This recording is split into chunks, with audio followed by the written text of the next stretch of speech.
செல்வ வளம் தரும் வரலட்சுமி வழிபாடை பற்றி தாங்க நம்ம இப்போ பார்க்க போகிறோம். இது பார்த்திங்கன்னா கலசம் வச்சும் வழிபடுவாங்க, ஃபோட்டோ வச்சும் வழிபடுவாங்க.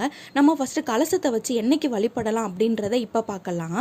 நம்ம வியாழக்கிழமை 15 சாயங்காலம் 6 மணிக்கு அம்பிகையை வீட்டுக்கு வர வைக்கலாங்க. அதே மாதிரி வெள்ளிக்கிழமை 16 சாயங்காலமும் நம்ம அம்பிகையை நம்ம வீட்டுக்கு வர வைக்கலாம். அதே மாதிரி சனிக்கிழமை பார்த்திங்கன்னா புனர்பூசை பண்ணுவாங்க. இது வந்து காலையில் 7:35 மணிலேருந்து 8:35 மணி வரைக்கும், அதுக்கப்புறம் 10:30 மணிலேருந்து 12 மணி வரைக்குமே நம்ம பண்ணலாம். இப்போ ஃபோட்டோ தான் இருக்குது, நாங்கள் எப்படி வழிபடணும் அப்படின்னிங்கன்னா, நம்ம ஃபோட்டோ வச்சுருக்கவங்க 16 வெள்ளிக்கிழமை மாலை 6 மணிலேருந்து 8 மணி வரைக்குமே நம்ம வந்து அம்பிகையை வழிபடலாம். இதில் நோன்பு கயிறும் கட்டுவாங்க. அது எப்படின்னா வெள்ளை நூலில் மஞ்சளை கரைச்சி கையில் கட்டுவாங்க. அதுதான் நோன்பு கயிறு. அது கட்டணும் அப்படின்னா அந்த அம்மா நம்ம என்ன நினச்சாலும் அதை உடனே கொடுப்பாங்க அப்படின்னு சொல்லுவாங்க.